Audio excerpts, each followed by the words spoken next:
Stuart, let me know when we're live. We are live. We're live.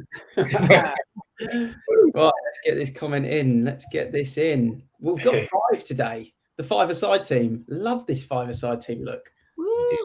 Strong. Georgina, air high five. Kids are back at school. Yay! Well done, everyone who made it. Yeah, well done, everyone that's made it through the summer holidays.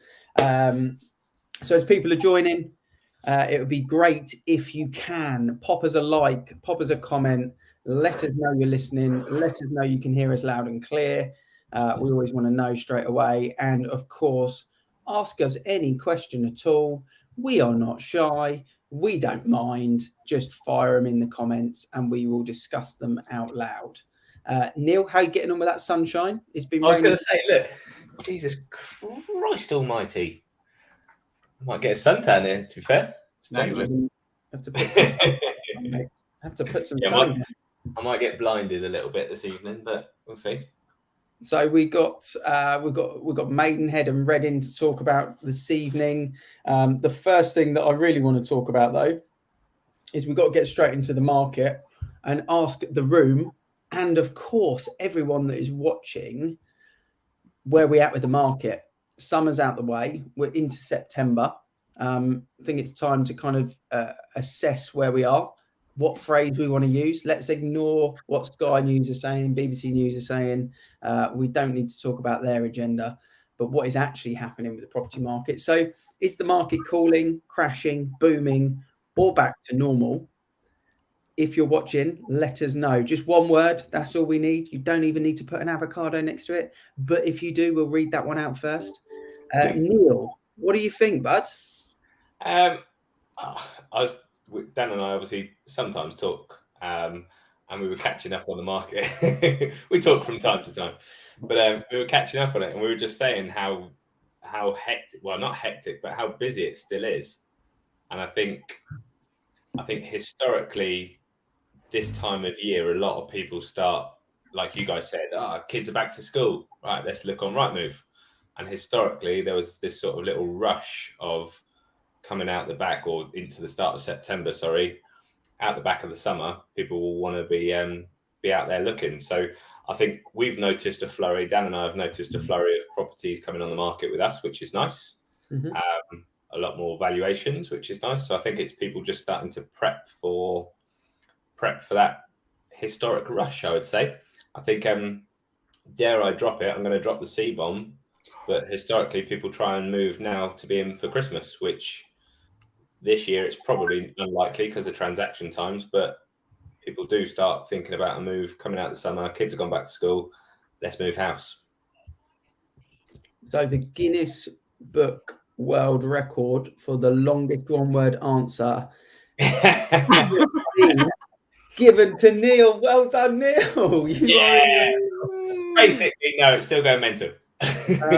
So, Dan, what about you? Thank you, Neil. That was a very good summary, and I actually really appreciate it. Can't wait for you to summarise that. Are we cooling down a little bit, Dan? And it's kind of just okay. We're good with that. Is it crashing? If you go on BBC News, it's crashing. Is it still booming? If you look at the Halifax report, they said August was back up with house prices, even though it was down in July. Or are we just about to hit a little bit of normality? What do you reckon? I think it's a bit of normality. That's what I think. Okay. So, yeah, that's my answer. Cheers. Thanks. That's how you do it, is it? Back to normal for Dan, which he loves normal. So, Stuart, tell me about yourself. What do you reckon? I reckon new instructions is cooling.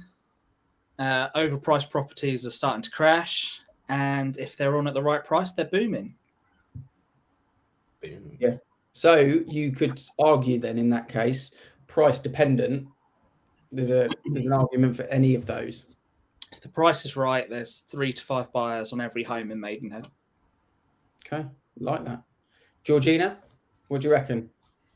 Yeah, I think now kiddies are back at school. We're looking like much more of a normal market. We've had the sort of cooling period where prices were going crazy. Then they sort of, leveled off a little bit. And now I think we're just going into, I think there are certain people that are still very cautious. And I think the media has a lot to to say about that. But yeah, I think this is much more of a normal market compared to the last sort of 2 years. Yeah. Okay. Cool. Love that. And I think from my point of view, the way that I look at it up and down the country, I think it's just cooling off. I think it's been bonkers for 20 months and it's just cooling off, just chilling out a little bit. And eventually that will put us back in a state of normal, I think. So, yeah, that's my take on it. Stuart, are you drinking bubble tea? No, apple and blackcurrant, mate. Why do you want some? No, it just looked like you had one of those really cool bubble tea things that you see on TikTok. They're weird. It just feels weird when you drink them. Have you had one? Any Yeah, good? there's a place in Reading that does them. It's just an odd sensation. It's not right. Well, yeah. We digress.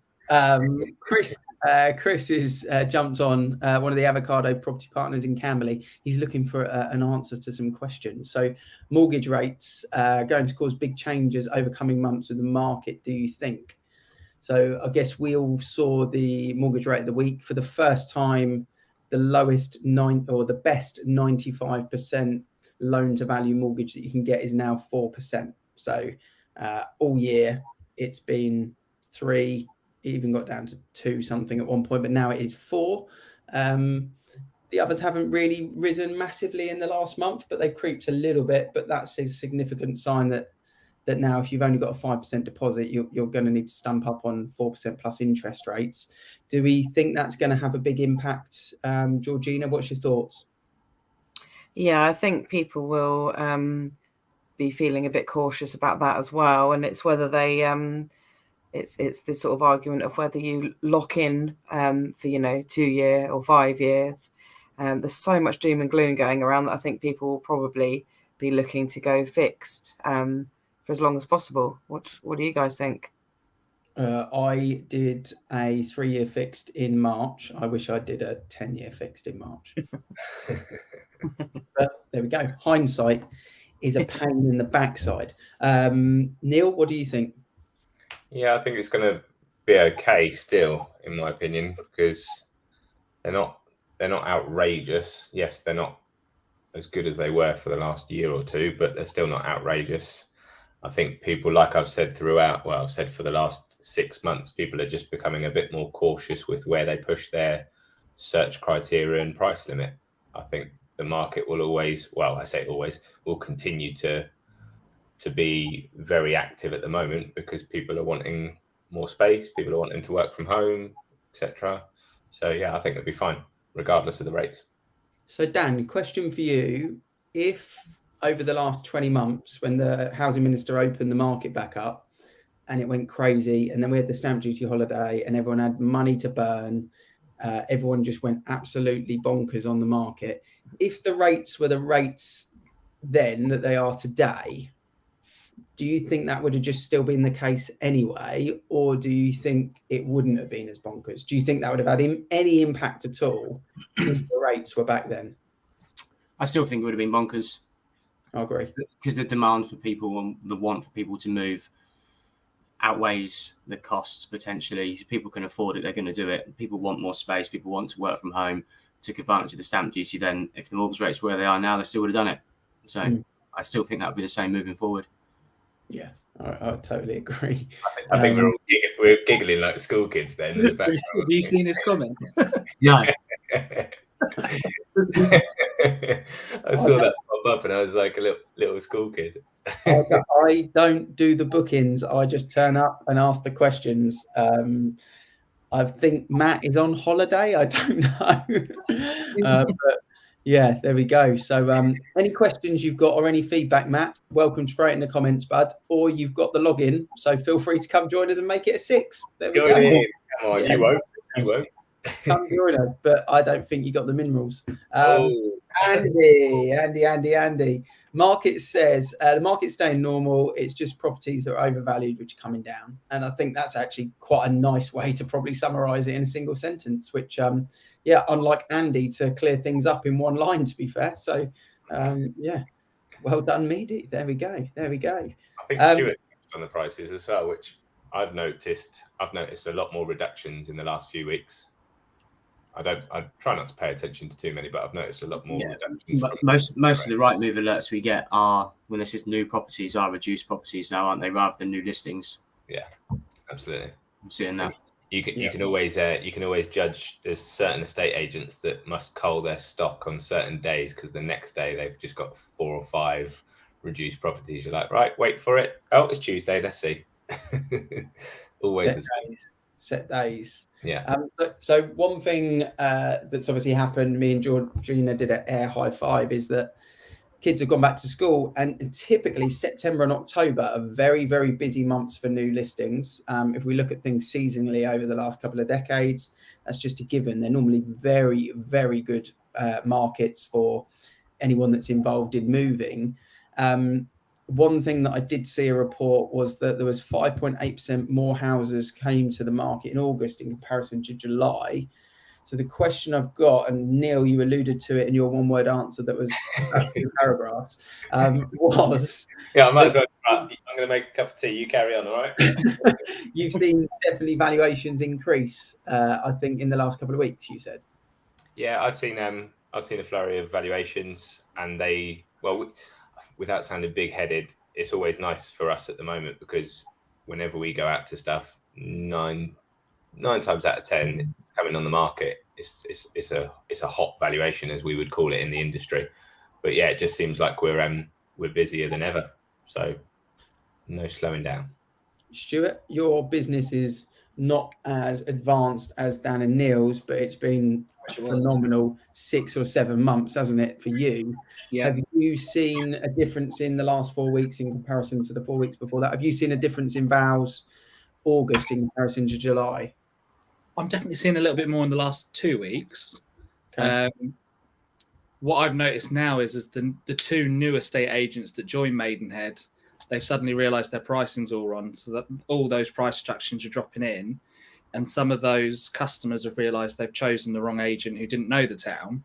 So they're my valuations that are coming up in the next week or 2. It's just time for this second chance selling, isn't it? Yeah, some people get sold down the river, and the river's a long, wet, dark, horrible road.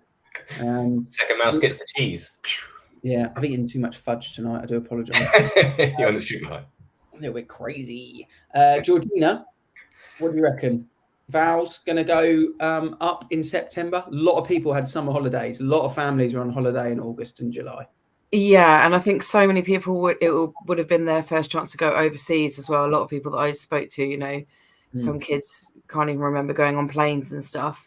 So yeah, a lot of people have been away. Many of the valuations that I did in August, we were holding off until September anyway, because it's just chaos when you've got kids at home. So, and just to pick up on what Stuart said about the second time sellers, please, people, just check how long your contract is with your agent. There's a lot that lock you in for a long period of time. And yeah, time and time again, I've got people that are, miffed with the agent that they're with and they're not able to deliver on their promises, and then they're locked in and they won't let them out. So yeah, just please double check that. Yeah. This is prime time from the corporate high street ones that we came from, and Dan will remember these days. This is the prime time to sign into a long contract with the motive to getting them down coming into January. It was always the way, wasn't it? You make sure you get that long contract. December is a wasted month, and then you hit them on the price in January. Boom. Awful. Yeah. Watch out for those. All it ever was. It's a horrible way of doing things. Watch out for those techniques in our industry. It's just the way it is, unfortunately. People have got sales targets to hit in the corporate world and on the high street, and as a result, they're under serious pressure. And also, they're trying to boost their own reputation in their companies because they've got their annual reviews coming up in about 2 months as well. So just be aware of it. But the big question is the C-bomb. C-bomb. Stuart, is it too late to be moved before Christmas? No, but you've got to have chosen your solicitor, have your ID with them. Your ID's got to be with your mortgage broker, with your pay slips. You've got to be so organised, and the day you get the paperwork is the day you fill it in, the day you take it back. You don't blame Royal Mail, you drop it off in person yourself. That's the only way. Otherwise, no. It's It's probably February for you now. More like Pancake Day than it is Christmas Day. I like the way of looking at that. Are you unwrapping presents or are you making pancakes? Yeah. That we need some milestones like that, I think, laid out in the property moving calendar. Fair point, though, on the conveyancing element of things. If you do want to get a wiggle on and you want to get your house on the market now and move before Christmas, then yeah, you have to instruct a local solicitor, especially with all the Royal Mail strikes at the moment that's going on. So that's definitely a very valid point. Dan, anything to add to that? Can you get people moved before Christmas? I completely agree with Stuart. But I think you've got a low chance of getting it done on most cases, because it's going to be very difficult to find sellers and a buyer with probably one link in the chain that are all that organised to make that happen. So yeah, not many I don't think will move. If you're going on the market now, you're going to be tight. But I think January is definitely possible. You'll probably be ready to exchange by December and probably set that move date in January. So that's probably more realistic. I've got a couple we've just done the same thing for recently. Love that. Okay. Good to know. And Neil and Georgina, I'll ask you this question. What comes next in the UK property market? What do we think happens next? We spoke about where we sit now. What are we thinking start, let's call it Q1 2023. What's the expectations of the market looking into the start of next year for people that are not planning to do anything until Christmas and New Year's out the way? What are we thinking now? I think there'll be another little flurry, so to speak, because there's few people that is Sanjay coming in with the jokes already? It's so distracting. Yeah, I think it's a cracker. I think there'll be a few people that understand the market and understand that transaction times are taking longer than they used to. So they'll probably just sit tight, enjoy Christmas in their home. You'll have a pendulum. You'll have the people that want to have a buyer and know that they're going to enjoy their last Christmas in their home with the idea of completion in January, February. And then you've got the people that will just sit tight and wait till the start of the year. So I personally think there'll be a little flurry come January again. Nice. Okay. Georgina, what do you reckon? Woodley and surrounds? What's your expectation? Yeah, much the same. I think there's actually quite a lot on the market at the moment. Taking Woodley as an example, there's 73 houses on the market in Woodley. More than half of those are priced between sort of 400 and 550. So 400,000, 550,000, more than half on the market are actually at that price. And it just speaks to me that, there's so many families that are on the move. So I think that's just going to continue. And Stuart or Dan, starting with Stuart, anything to add on that in terms of your forecast? I'm recording this, so I'm going to hold everyone to it, and I'll put my own take on it as well. So no pressure. I just think we'll start to see more probate properties come to the market. I think not only has the buying and the selling process been slow, but probate's been really slow for a lot of people I know. So there should be sort of more empty properties coming on at the back end of the year. Empty, interesting. Yeah, like that. Dan, what do you reckon? What do I think is going to happen next year? Don't have a clue. He's going on holiday. No, I think it will be a bit more difficult. I think the market will still be there. I think there'll still be a lot of buyers every house, but I think the prices will not drop, but you won't get 6-7 offers on every house that we've been having in maybe the last 6 months. So I think things will get a little bit tighter, but I still think you'll see just as many people trying to move, because we're not that far away from the end of the year. For example, we've got a house tomorrow, doing an open house on it, 16 viewings, had about 40 inquiries on it, and we're into September. Those buyers won't all find something by the end of the year, so they're still going to be there come January. Still great demand, isn't it? And we're talking about interest rates going up on where they were before. But let's be honest, we were talking about rates that start with a 0 sometimes. So, zeros and ones, 1.1, 0.98s and things like that. So in context, I've had a 6.05% mortgage with a 75% loan to value before myself personally. And I'm sure there's people watching that would say they've had more as well. So if you need to move, the interest rate is still the cheapest money that you can borrow as it stands today. So Sanjay's come in. He likes to throw a cheeky joke in here and there. And did you know if you buy a house in Mexico, you don't pay so much Thanks, Sanjay. Really appreciate that, mate. And if you've got any comments on the market, throw it in. Same in Bracknell, isn't it?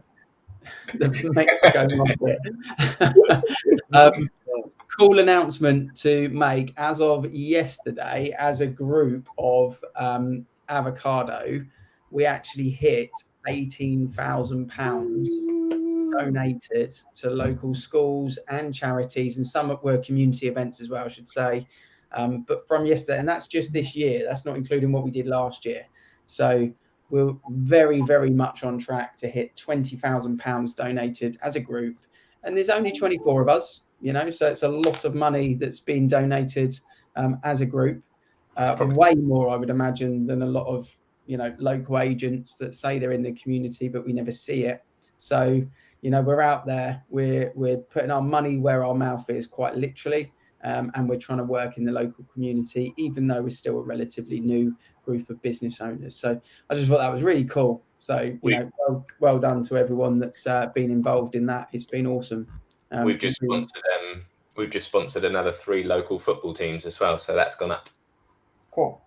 Boom. Awesome. There we go. Love that. Let's get into local markets. Starting with you, Dan. Obviously your patch, feel free to talk about the individual areas, but in brief, how are you finding the market? What's the most in-demand properties? What are the properties that, if at all, are struggling to move? If there aren't any of those, great. And what's the conversations you're having on valuations with people at the moment? So in-demand properties, I'll just group it as freehold. They're still very in demand all the way through. So whether it's a 2-bed, 3-bed, 4-bed, right the way through the prices, I think they are still really popular. Like I said, that one tomorrow is a 3-bed semi-detached with a garage. That's your bread and butter houses. Everyone wants them. So they're still very popular. I was actually driving through Arborfield earlier on, and there's a property we've sold. It's an apartment. We sold 2 there. And there's one that's on now with 3 agents that's been on for about 5 months. It was on when we originally sold one of the ones we did.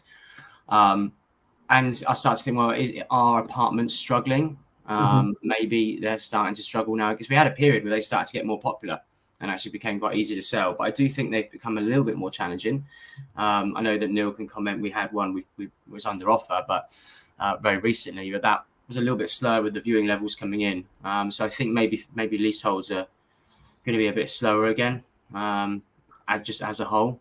But in our areas that we're covering, I'm still having the same conversations. I didn't think I would be at this time of year, but we're still saying to people, we have a strategy where we can market your home within 7 days and book an open house and still get you under offer from those open house viewings, because the demand is there. So I think the areas we're covering are still very, very popular, and people want to live here. So yeah, it's a good time still to market your home, without a doubt.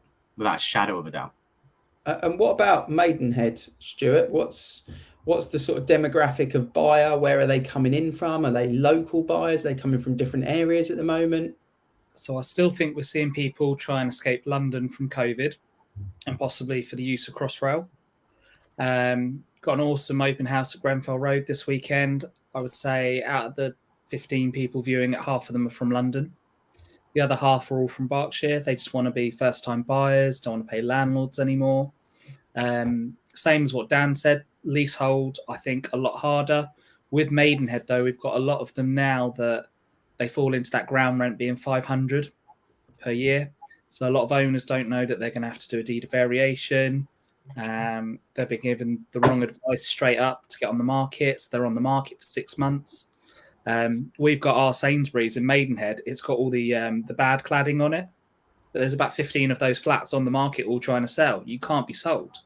Like, it's cash buyers only. So it's a hard leasehold market, and it's an amazing freehold market, and that's just how it is. There we go.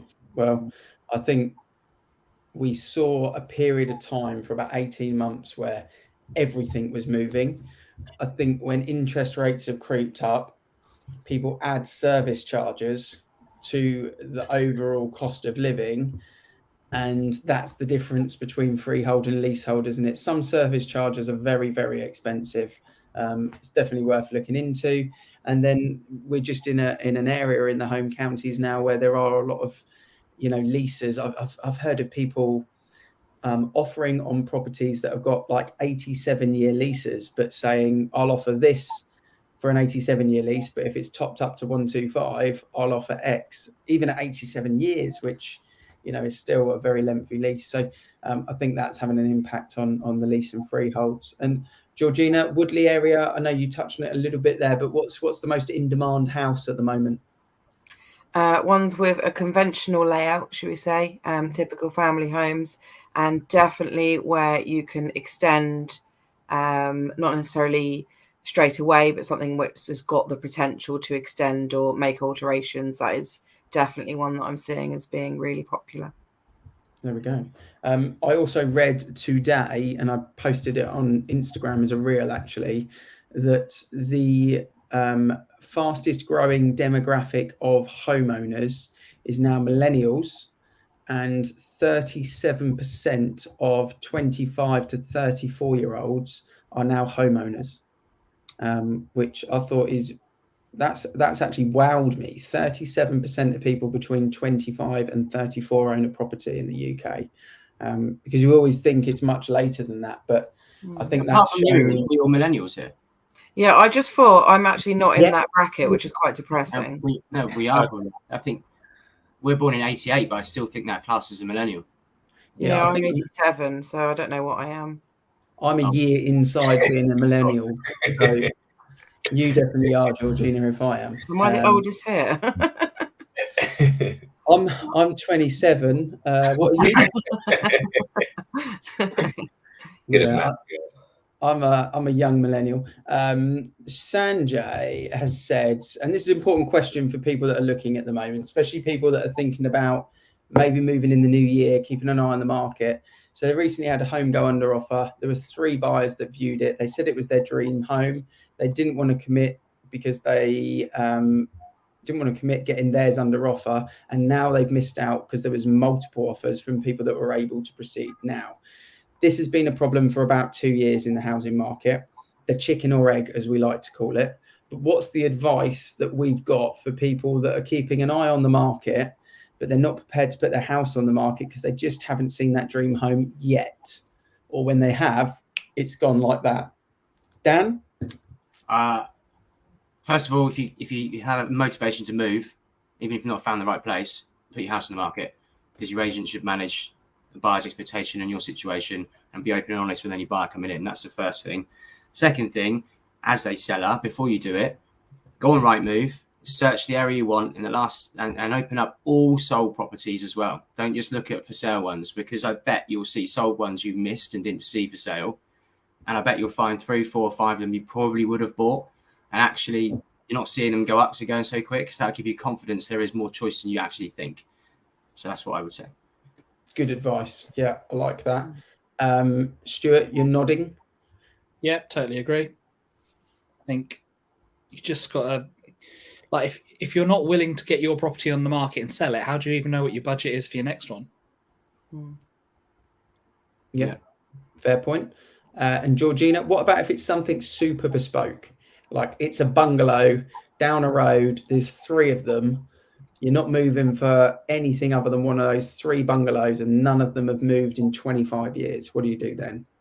I'm putting you on the spot there. Well, I mean, thanks. I mean, we've got tools that we can reach out to these type of people. We can pinpoint those specific properties. I thought you were going to say we've got tools that we can change locks then. We'll move them out. Yeah, turf them out. No, there's ways that we can go around trying to find people. It might be something that we valued where they're not sure about going on the market. So you just never know. It's best to reach out and talk to us, and we might be able to make your dreams come true. Yeah.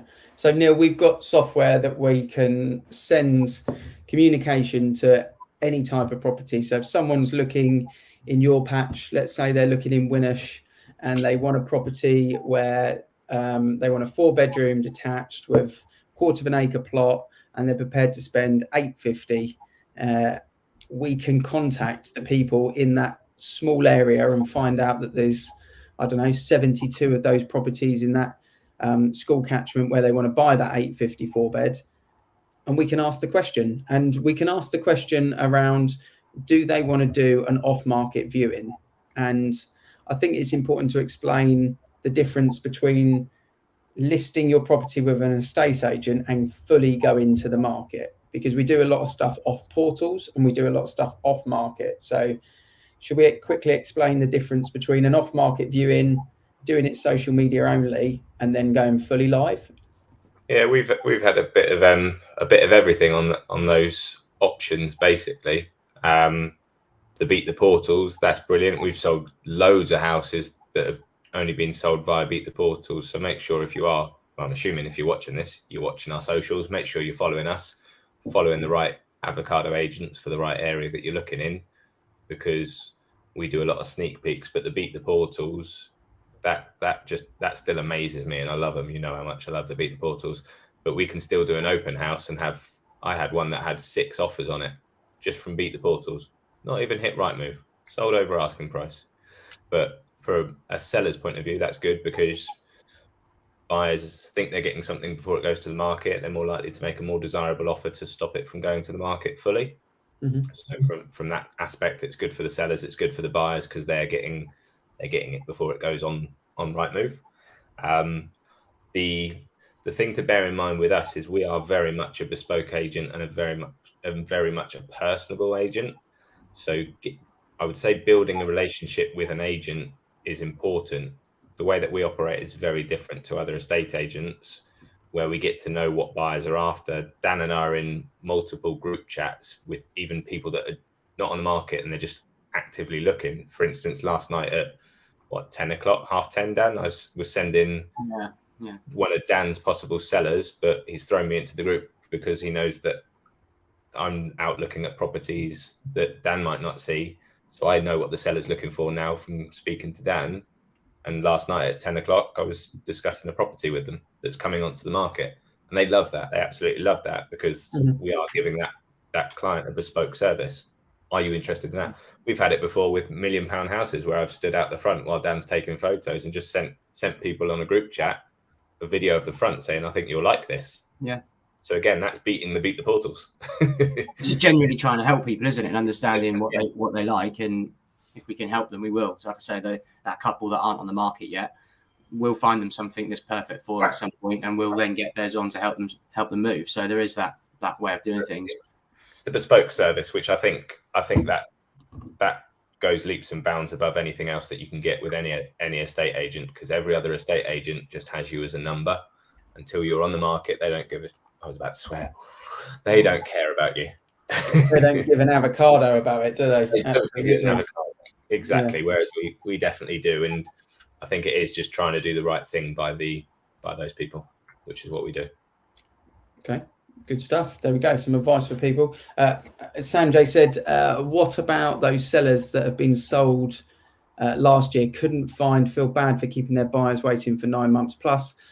I'll answer that one. If you've had a buyer on your property for the last 9 months, there is a moral scenario to be involved in here. And the harsh reality is that buyer will be agreed on a price which is way below market value in 9 months' time down the line. But they have given you the ability to go and actively look for 9 months for a property. So if you decide to take it off market, no one can do anything about that. If you decide you want to move, keep that buyer on board, because that buyer is giving you the commitment that they're very, very good as a buyer, and therefore keep trying to find. And the harsh reality is the buyer is getting frustrated and starting to put pressure on you.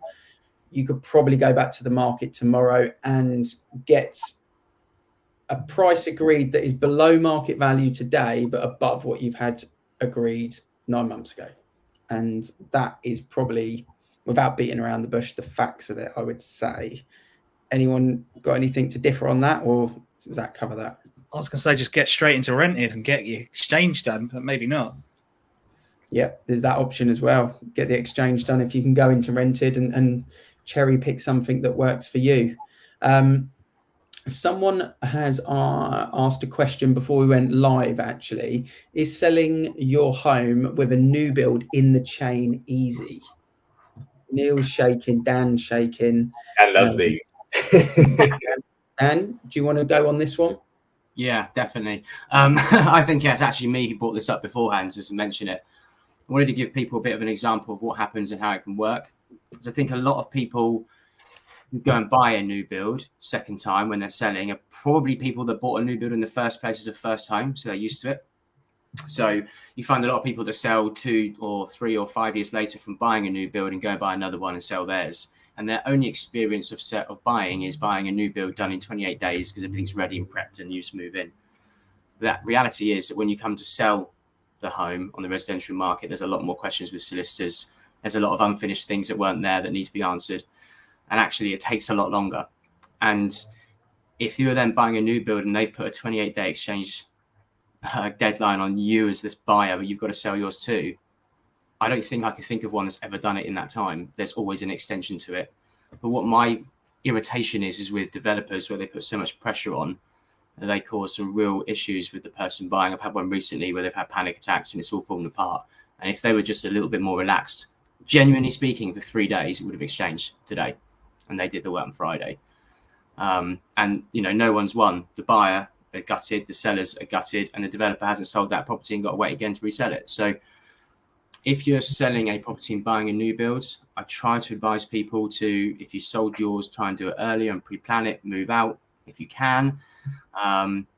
Or why don't new builds or developers only sell to first-time buyers or people with nothing to sell with a 28-day exchange period, or give a little bit longer because they know the market takes longer, because it takes, what's it, average 16 weeks for a residential sale through solicitors and mortgages at the minute. No one's, you know, it can be quicker. But why bother, you know, agreeing a sale with someone who's selling their property to buy new build developers? They're never going to make it, and then you put pressure on them for not making it. It's just ridiculous. Yeah. So I'm quite passionate about it because it messes people up and it plays with their emotions and they all lose out. I think there's a place to probably do a podcast or a live episode with Andy Mead. Dan, definitely get yourself on it, and probably get a mortgage broker and see if we can get a solicitor as well and give people some advice and tips around buying and selling with a new build involved in the chain, because I think people will get a lot of value from that. Yeah. I wanted to share a screen with people. This tab here, share. Just wanted to kind of summarize on just some statistics, because there is sometimes news out there which seems doom and gloom on the property market. But this is live factual data that even in August, which is typically a summer holidays month, as you can see here, that the Southeast, there was sales agreed of 57,500. And if you just look at the summary line at the bottom, it's actually an increase of nearly 1% in compared to July. So if there was a huge confidence crisis in the UK market, or in particular the Southeast, because I can't talk for Northern Ireland, if you look at the arrow to the left, then what we would find is that that arrow would be down and August would not have had sales agreed. This is not completion data, it's sale agreed data. So it's factual. These are sales that have gone under offer. And that shows me that if that's still growing in comparison to July, then there's still an appetite for the property market as it stands. And don't believe the bad hype that is out there, I would say. So I just wanted to share that. And before we kind of wrap up, I think the news has just come through on all of the different media channels that unfortunately the Queen has passed away. So very, very sad news today.